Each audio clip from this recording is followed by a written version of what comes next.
Salut à tous et bienvenue dans ce deuxième épisode de Manga Storm, où l'on découvre des mangas et des mangakas français et francophones. Dans ce deuxième épisode, nous allons parler du manga Beta Paradise.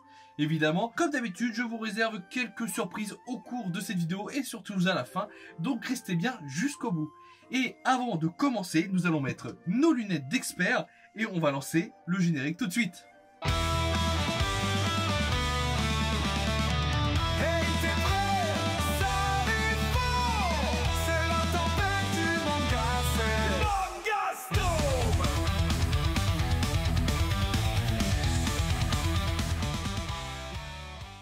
Dans cette première partie, nous allons parler des personnes qui se trouvent derrière ce manga et qui n'est autre que l'équipe. Donc, d'un côté, nous avons l'auteur qui a écrit, dessiné, fait l'histoire, qui a tout fait de A à Z. Et de l'autre côté, nous avons la maison d'édition. Donc, l'auteur est Ergia, une personne très sympathique qui a accepté très gentiment de m'envoyer son tome en format physique pour que je puisse le lire et l'analyser avec vous. Et de l'autre côté, une équipe tout aussi sympathique et adorable, Kuma, la maison d'édition, Kuma Édition. Franchement, merci aussi à vous pour m'avoir envoyé le tome et toutes les petites surprises qui vont aller avec. Parce que en plus du tome que nous avons ici au format physique, j'ai pu avoir une petite carte, un petit ex-libris de notre personnage principal que nous verrons juste après. Et des petites cartes d'un nouveau manga qui est édité par Kuma aussi et que nous évoquerons, que nous reparlerons en fin de vidéo. Donc restez bien jusqu'au bout, ça fait plaisir. Passons maintenant au vif du sujet dans la deuxième partie de cette vidéo où l'on va parler du manga et du tome. Du coup ici nous avons le tome de Beta Paradise qui est un tome magnifique. Et du coup, qu'est-ce que c'est Beta Paradise, me direz-vous? Eh bien je vais vous l'expliquer tout de suite. Beta Paradise est un manga orienté shonen, mêlant aventure, action, fantastique et humour. Donc l'auteur a puisé son inspiration notamment dans l'œuvre de grands maîtres comme Akira Toriyama, Katsushika Hokusai et encore les studios Ghibli. On a ici un univers très coloré, on a un personnage principal un peu à la Goku, un enfant qui a soif d'aventure, qui est par moments un petit peu bête, qui nous fait rire, etc. et qui a envie de baston et qui a envie de sauver son prochain. Donc ici, si vous aimez tout ce que j'ai pu évoquer juste avant, je pense sans nul doute que vous apprécierez aussi ce manga. Petite spécificité sur Beta Paradise, c'est qu'ici, on a un sens de lecture français. On s'entend qu'ici du côté traditionnel du manga que l'on connaît, le sens de lecture japonais qui est de droite à gauche, on passe sur un sens de lecture de gauche à droite. On reste sur un format A5 basique, donc un format poche qui tient en main, qui fait plaisir. Et on a aussi ici plus de 200 pages d'aventure et des illustrations couleurs que l'on peut retrouver dans le tome qui sont juste magnifiques. Petit point à rajouter avant de passer au synopsis, c'est que Beta Paradise est aussi le premier manga que propose Kuma Édition. Après avoir parlé du manga en lui-même, parlons maintenant de l'histoire, le synopsis. Donc, dans un monde post-apocalyptique où les frontières entre la vie et la mort sont bouleversées, Koshi et son père scientifique partent en quête de l'origine du désastre qui a perturbé l'équilibre du monde. Cependant, un terrible malheur va se produire, conduisant Koshi à se retrouver seul. Dans ce monde, un phénomène inconnu emprisonne les âmes des défunts dans leur corps, les empêchant d'aller dans l'autre monde et trouver le repos. L'origine de ce mal est-elle humaine ou divine ? Les années passent et sur la planète ravagée par des manifestations démoniaques et paranormales, des passeurs sont missionnés pour guider les âmes des défunts vers l'au-delà, la Beta Paradise. Dans sa quête, Koshi comprendra qu'il a un rôle important à jouer, mais aussi qu'il ne pourra rétablir seul l'ordre des choses. Au fil de ses aventures, il rencontrera des alliés et voyagera d'un monde à l'autre au péril de sa vie, tout en affrontant démons et phénomènes étranges. Parviendront-ils, lui et ses alliés, à rétablir l'ordre des choses en unissant leurs forces? Vous le saurez en lisant Beta Paradise. Au passage, cette histoire se déroulera en 5 tomes et pour le moment un seul est disponible et le tome 2 est en cours d'écriture. Donc il va falloir être patient et soutenir au maximum l'auteur si cette histoire vous intrigue, vous intéresse ou même vous plaît si vous l'avez lu. Après le synopsis donc, nous allons passer à mon avis personnel et entrer sur des détails plus importants sur différents points du manga. Je rappelle que du coup, ce qui va suivre n'est que mon avis personnel et évidemment ce que je dirai dans la suite de cette vidéo ne concerne que ce que j'en ai pensé. Donc libre à vous d'être d'accord ou non avec moi et d'ailleurs les commentaires sont là pour ça, donc ça laisse sujet à débat et ce sera avec plaisir que j'en discuterai avec vous. Commençons dès à présent avec les points positifs et on va commencer par parler du tome physique en lui-même. Donc ici nous avons quand même un tome qui nous est proposé qui est très qualitatif, très coloré, franchement on le trouve vraiment très sympathique et j'aime beaucoup la couverture. Sachant qu'il existe deux couvertures parce que pendant la campagne Ulule, il y avait aussi une couverture collector à avoir. Ben, je ne l'ai pas pu me la procurer, j'ai que celle-ci. Mais qui était très bien aussi. Franchement, très belle couverture. Et celle-ci, franchement, est très agréable pour la collection, pour la mettre sur une étagère ou autre. C'est franchement très sympa à avoir. Nous avons aussi dans ce manga de belles pages couleurs. J'ai été étonné de voir ça. Au début de l'histoire, nous avons des pages couleurs illustrées. Franchement, qui sont très belles. Bien sûr, je vous afficherai à l'écran. Et qui font vraiment plaisir à commencer l'histoire avec des pages couleurs. C'est toujours très agréable pour comprendre la colorite de l'univers. Si c'est un univers sombre, si c'est un univers assez joyeux, coloré, etc. Même si les thèmes abordés sont plutôt tristes ou autres. Avoir une belle palette de couleurs, sachant qu'on parle de la vie et de la mort dans ce manga, on peut savoir à quoi s'attendre et franchement ça fait plaisir. De plus, beaucoup d'illustrations sont disponibles sur les différents réseaux sociaux de notre auteur, donc ça permet en plus d'embellir, d'agrémenter notre univers de notre manga et franchement c'est toujours sympa à aller voir. Donc franchement si vous êtes curieux de voir de belles illustrations couleurs, allez voir la page Instagram qui est dans la description, ça y ferait plaisir et franchement ça va vous faire plaisir, ça va vous régaler vos petits yeux. En parlant de page couleur, nous avons aussi le droit à la fin de ce tome à un mini artbook, donc avec dedans des fiches de personnages colorés aussi pour connaître les différents personnages, pour savoir la couleur qu'ils ont etc. Et franchement c'est toujours sympa à voir, on a plein de spécificités, la taille, le poids, l'âge, les différentes caractéristiques physiques ou autres, et même le caractère. Donc franchement, pour s'identifier au personnage, ça peut être très sympa, les connaître mieux aussi. Donc voilà, une petite artbook avec des fiches de personnages. Et en plus de ça, nous avons des pages complètes d'illustrations en couleur qui permet vraiment d'avoir un artbook assez sympathique, très coloré, très beau. Et franchement, ça fait plaisir à voir. On a plein de pages. On a franchement, ouais, peut-être quasiment presque une dizaine de pages. Et avec des très belles. Regardez-moi ça, franchement. C'est magnifique, franchement.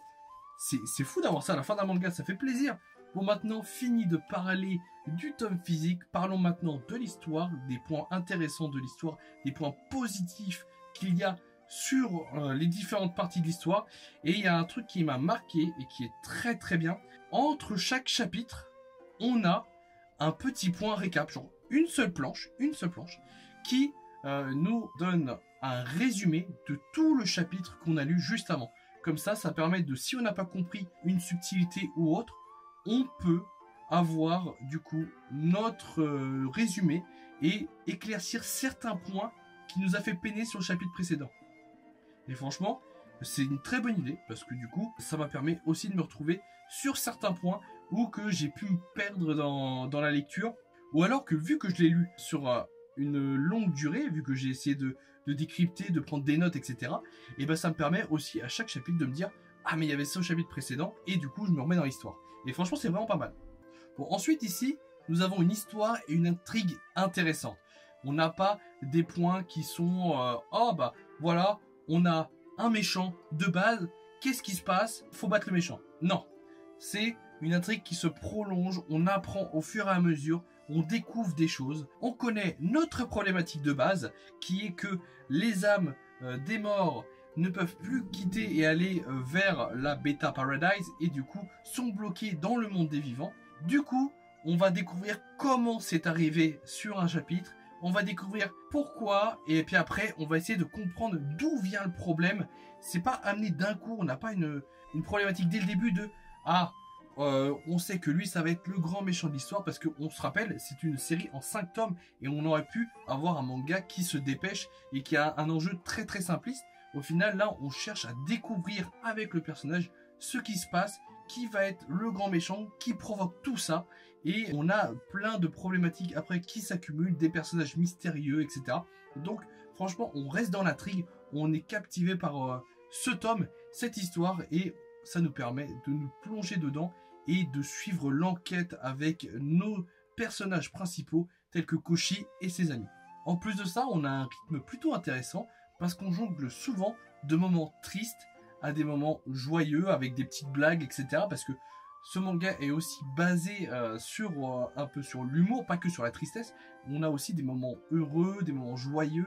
Notre personnage, on se rappelle, est un peu à la Goku, et du coup, fait beaucoup de blagues, est un peu naïf et un peu bête, et du coup, ça nous donne des moments un peu marrants. C'est pour ça que on a quand même une bonne rythmique. On n'a pas que du moment marrant, que des blagues, etc. On n'a pas que des moments tristes qui nous plomberaient le moral.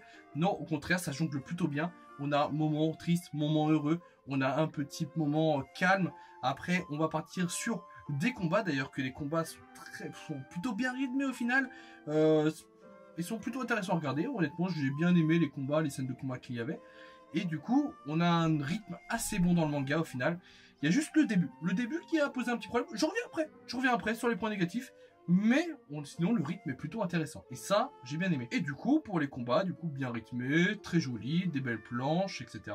Et on a même eu droit à une petite transformation inédite dans ce premier tome. J'en dis pas plus et je ne vous spoile pas, je ne vous montre rien.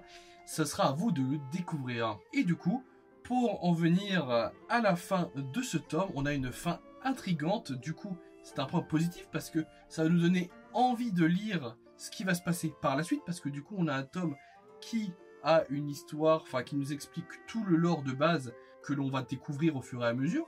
Et on a du coup toutes les bases qui sont posées. Et à la fin, on a hop, une problématique qui se pose, une action qui s'est passée et qui va déclencher une autre série d'événements qui va poursuivre, qui va donner la suite au manga et qui va nous donner envie de le lire parce que moi du coup je suis resté un peu sur ma faim. Enfin, entre guillemets, parce que du coup c'est plutôt positif, j'ai envie de lire la suite. C'est pas rester sur la fin en mode non, c'est dommage, j'aurais bien voulu plus. Mais dans le sens où ça se finit, il y a une action qui va arriver et du coup on va avoir envie de lire un autre tome. Et du coup, c'est très bien pour une petite série comme ça. Ça va permettre de se dévorer assez facilement. Passons maintenant au moment le plus triste de cette vidéo. Comme quoi, moi aussi, je sais bien rythmer cette vidéo. Tout comme l'histoire.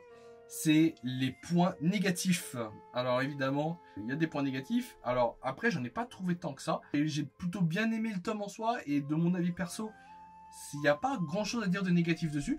Le seul truc qui m'a posé problème en soi, c'est le début du manga. Les 2 premiers chapitres, c'est 2 chapitres qui sont dans le passé, qui sont assez indépendants l'un de l'autre et de l'histoire principale, mais qui posent les bases du lore. Et du coup, sur les 2 premiers chapitres, quand ils s'enchaînent, j'ai un peu peiné à suivre le truc. En gros, j'ai un peu peiné à me plonger dedans, parce que au début, t'es dans le passé, t'es sur un personnage, et après, t'es sur le passé, t'es sur notre héros principal, il me semble, et après, et du coup, t'arrives sur le héros et sur un autre personnage. Sur les 3 premiers chapitres, enfin sur les 2 premiers plutôt, et on arrive sur le 3e qui commence l'histoire du coup principale. Mais après ça s'explique au final, tout s'explique. Mais le problème c'est que dès le début, si t'as peur de pas accrocher et que tu lis que le début, tu vas déconnecter. Parce qu'il y a beaucoup d'ellipses. Mais sinon, c'est vraiment le seul point négatif que je peux dire de ce manga, c'est le début. Voilà, c'est vraiment, j'ai un peu peiné à accrocher au tout début, et après j'ai kiffé, franchement j'ai kiffé, j'étais dedans. C'est vraiment, premier chapitre, on voit un personnage, on voit à peu près ce qui se passe. 2e chapitre, on a notre héros. Ok, d'accord, on comprend. 3e chapitre, on part sur un autre personnage. Et après, on comprend que le personnage va rejoindre le héros. Et que ça se passe des années après, alors que c'était pas indiqué forcément. Du coup, on était un peu perdu là-dessus. Et après, du coup, tout s'explique. On retrouve notre histoire, on comprend. On a les résumés de nos chapitres. Et du coup, ça permet de tout nous mettre en ordre dans notre tête. Donc c'est pour ça que je parlais des points positifs, les points récap entre les chapitres, les résumés, parce que ça compense un peu cet effet négatif. Mais sinon voilà, honnêtement, c'est tout ce que j'avais à dire en termes de points négatifs, parce que je trouve que le tome est vraiment très bon, voilà, franchement il est quand même très très bon, et j'ai bien aimé lire, voilà, donc dans mon avis personnel, évidemment d'autres trouveront peut-être des critiques à redire. Si vous l'avez lu et si vous avez trouvé d'autres points négatifs, dites-le moi en commentaire, franchement je prends, peut-être que j'ai loupé quelque chose, et sinon voilà. Passons maintenant au troisième point de cette partie avis perso, c'est les améliorations possibles, donc moi ce que j'aurais pu faire, enfin ce que j'aurais pu donner comme idée à faire pour régler certains problèmes. Et honnêtement, j'ai pas grand chose à dire en termes d'amélioration, parce que je trouve que personnellement le tome 1 est plutôt bien ficelé en finale et qui résume bien l'intégralité des enjeux principaux que l'histoire propose. Donc ici on a quand même un tome qui pose bien les bases, on a une histoire intéressante, intrigante, comme j'ai pu l'expliquer dans les points positifs. Je ne vais pas refaire le résumé de tout ça, mais globalement c'est un bon tome pour ouvrir le bal sur cette histoire.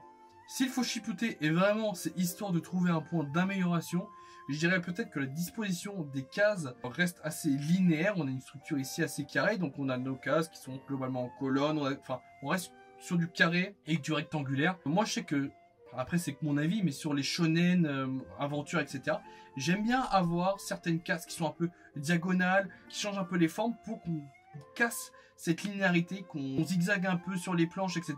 Pas tout le temps évidemment, mais un peu de temps en temps, parce que là on reste quand même sur du carré rectangle basique. Sinon il y a des belles planches, il y a des carrés rectangles qui sont disposés différemment sur des planches intégrales. Ça casse un peu cette linéarité, ça fait du bien. Mais voilà, moi personnellement, je sais que j'aime bien avoir des cases un peu diagonales, un peu... Évidemment, il faut que ce soit bien amené dans l'histoire et que ce soit amené intelligemment. Il ne faut pas les mettre au hasard, mais je doute pas, franchement sinon c'est un très bon tome et c'était vraiment histoire de chipoter. J'ai très bien aimé et voilà, franchement j'avais pas grand chose de plus à dire sur cet axe d'amélioration. Passons maintenant à la dernière partie, à la partie débrief de cette vidéo avant d'attaquer les bonus, l'outro, etc.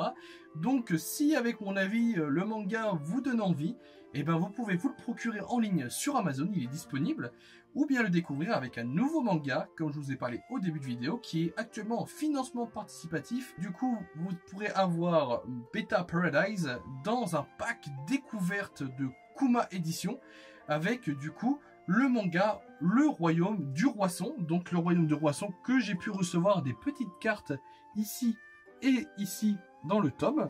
Du coup, vous pouvez scanner les QR codes juste ici. Du coup, voilà, Le Royaume du Roisson d'Alexandre Blin. Le lien de la campagne est en description, donc allez jeter un œil. Ça vous coûte rien, ça vous fait découvrir des choses et peut-être que ça vous intéressera et que vous prendrez peut-être un petit pack pour aider financièrement les financements de prochains projets manga. Comme j'ai pu l'annoncer au début de la vidéo, je vous laisse avec quelques petites surprises, notamment des messages de l'auteur et de la maison d'édition. Et du coup, moi aussi, j'ai préparé une petite surprise pour vous et même pour l'auteur. C'est que j'ai fait un petit opening ending de son manga Beta Paradise. Donc je vous laisserai découvrir ça en fin de vidéo. Et du coup, voilà. Donc...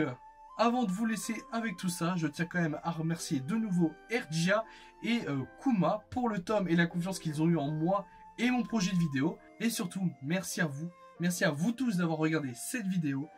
Ça soutient la chaîne, ça fait énormément plaisir parce que je me donne vraiment beaucoup de mal pour essayer de travailler et rendre un contenu qualitatif sur ces vidéos de présentation de manga, sur cette nouvelle série pour donner de la visibilité à de jeunes auteurs. Donc merci d'être là pour regarder cette vidéo. Et si ça vous a plu, n'hésitez pas à liker la vidéo, à mettre un petit commentaire. Dites-moi s'il y avait des choses qui pourraient être améliorées dans ce format. Si tout simplement juste ça vous a plu, si vous voulez découvrir d'autres mangas français, si vous avez d'autres mangas à recommander tout simplement. Mais laissez un petit like, un petit commentaire, ça va soutenir la chaîne de fou. Et abonnez-vous pour ne pas louper les prochains épisodes de Manga Storm. Il y a de très très beaux contenus qui arrivent prochainement, donc restez connectés. Donc sur ce, je vous dis à très bientôt, profitez bien des messages, c'était Marlock, votre manga analyste, et je vous dis ciao. Salut, moi c'est Hélène de Kuma Édition. Vous ne connaissez peut-être pas Kuma Édition? C'est normal, nous sommes une jeune structure éditoriale de BD et de manga. Ça fait 1 an que nous existons et nous fonctionnons en financement participatif. Quand RJA nous a contactés pour nous présenter Beta Paradise, le coup de cœur a été immédiat. Nous avons adoré son style, son univers végétal et la dynamique de ses personnages qui sortent des sentiers battus. C'était donc une évidence pour nous, Beta Paradise serait notre premier manga à paraître. Et pour mettre en valeur le travail d'RJA, En discutant avec lui, nous avons choisi de le publier dans un format plus grand que les mangas classiques, pour s'immerger complètement dans ces superbes décors peuplés de démons et de créatures étranges. Petit bonus, une intro et 12 îlots en couleur à la fin du tome, parce qu'on avait très envie de partager avec vous son sens inné de la compo et du mariage des couleurs. Nous espérons que Beta Paradise vous plaira, et en attendant la campagne du tome 2, prévue en fin d'année, n'hésitez pas à suivre notre actu sur les réseaux. D'ailleurs, à ce propos, un autre manga est en précommande actuellement, Le Royaume du Roi-Son d'Alexandre Blin, autre jeune auteur de talent. Si vous êtes fan de Miyazaki, foncez. Salut à tous, moi c'est Ergia, je suis l'auteur du manga Beta Paradise. Je vais vous faire une petite vidéo du coup pour vous présenter le projet, mais je voulais commencer surtout par remercier ceux qui nous suivent depuis le début. C'est grâce à vous si le manga existe aujourd'hui, et pour ça un grand merci. Ça fait quelques mois maintenant que le manga est sorti, on a fait quelques salons, on a pu avoir des retours, j'ai pu rencontrer certains lecteurs et c'est que du bonheur pour l'instant, j'espère que ça va continuer. Beta Paradise c'est quoi? C'est du coup l'histoire de Koshi, on va suivre Koshi et quelques-uns de ses amis qui se mettent en quête d'une vérité. Ils trouvent un passage vers l'au-delà, vers le paradis, ce qui va bouleverser le monde et apporter beaucoup de malheur, et notamment des démons très nocifs, mais pas que, sur la Terre. Voilà, Koshi et ses amis auront pour responsabilité de rétablir l'ordre des choses, avec une petite mission en arrière-plan pour Koshi, mais que je vous laisse, qui sera le fil rouge en fait de toute l'histoire, mais que je vous laisserai découvrir et sur laquelle on tombe direct dans le premier tome. Encore merci d'avoir regardé cette vidéo. N'hésitez pas à vous procurer Beta Paradise et j'échangerai avec vous avec plaisir. À plus. Dans un monde brisé où le ciel s'est éteint, les âmes perdues errent sans chemin.